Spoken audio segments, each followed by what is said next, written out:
جماعة، ازيكم؟ فيديو النهارده هيكون عن نصايح لأول سنة في الكلية، اللي هي ازاي أبدأ ازاي كلية مستقبل في الكلية. فهنعرف ده كله في الفيديو ده. يلا بينا نبدأ الفيديو. أول حاجة عايزة أقولها، في الكلية دي بالذات تقديرك. انت أول ما تخش الكلية المفروض هيكون هدفك التقدير في الكلية عشان تحس انت بتعمل حاجة. فالتقدير في الكلية مهم جدا جدا جدا. آه، حضور محاضرات مهم جدا في الكلية دي بالذات. حضور المحاضرات مهمة قوي في اول سنه عشان انت تعرف تتعامل بقيه السنين. يعني انت اول سنه المفروض تاخدها دي تجربه في الكليه ماشيه ازاي. انا لو اشتغلت همشي هوفق بين كليتي وشغل ازاي، عشان الكليه التربيه الرياضيه مختلفه عن اي كليه تانية. حضورك كل يوم محاضرات من الساعه 8 الصبح لحد الساعه 4، او ممكن تتاخر اكتر من كده. بيكون المفروض بيكون في عمل جماعي فانت بتتاخر في الكليه. فانت المفروض تكون مظبط نفسك، تعرف اول سنه دي ماشيه ازاي. الاول اول حاجه يعني حابب تعمل حاجه جنبها، اهتم بتقديرك في الكليه قوي. سيب فتره الصيف ليه انت تطور من نفسك فيها، انت تعمل حاجه فيها انت بقى تعرف تشوف شغفك ايه. فتره الصيف دي بالذات عايز تعمل حاجه جنب الكليه. يعني اول نصيحه في اول سنه دي تقديرك، وتفهم كليه في أنشطة طلابية في الكلية ممكن توديك في حتة تانية جدا، في حتة تانية خالص جنب الكلية. الأنشطة الطلابية مهمة جدا في الكلية، أما تحطها في السي في فده بيعمل لك موقع حلو جدا في السي في بتاعك. فدي أول حاجة نهتم بيها في أول سنة.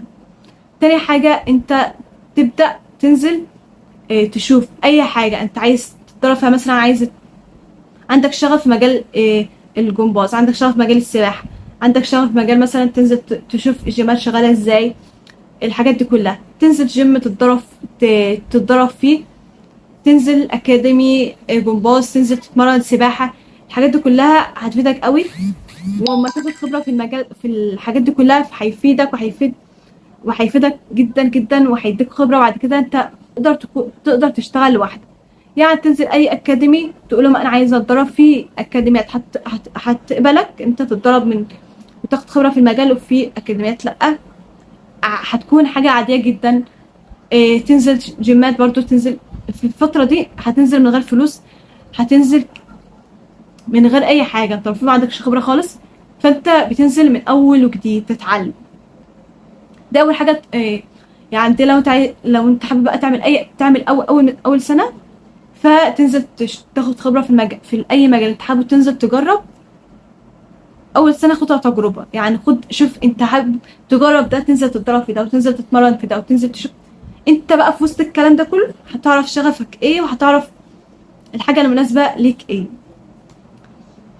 خد في كورسات بتقدمها الكليه، بتكون رمزيه. الدكاتره ساعات هي اللي بتنزل الكورسات دي وبتديها، زي مثلا كورس الاسعافات الاوليه، كورس المدرب الشخصي. في دكاتره كورس المدرب الشخصي، الاسعافات الاوليه ده مهم جدا.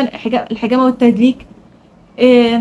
الاسعافات الاوليه مهم جدا عشان انت هتكون في الفتره اللي انت بتتدرب فيها، او الفتره الحاجات دي كلها هتكون بتتعامل مع اطفال. في اي اصابه اي حاجه انت المفروض تكون عارف انت بتتعامل معاها ازاي.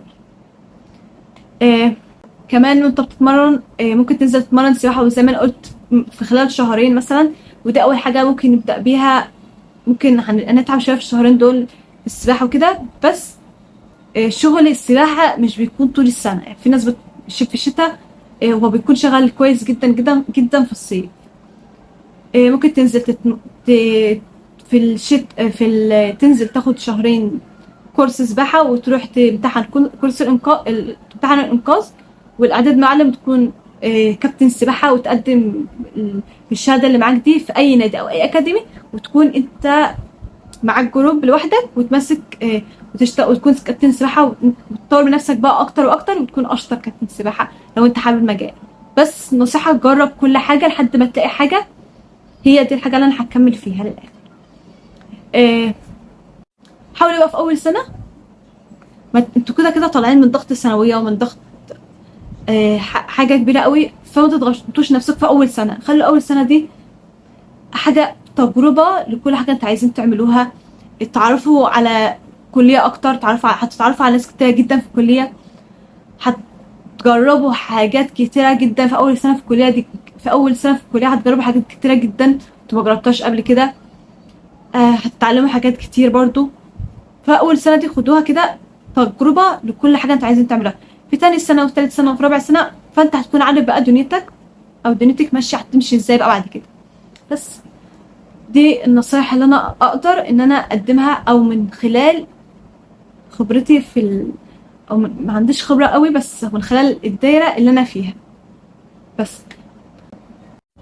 وبس، يا رب يكون الفيديو يكون عجبكم، وما تنسوش الاشتراك في القناه واللايك وتشاركوا الفيديو مع اصحابكم.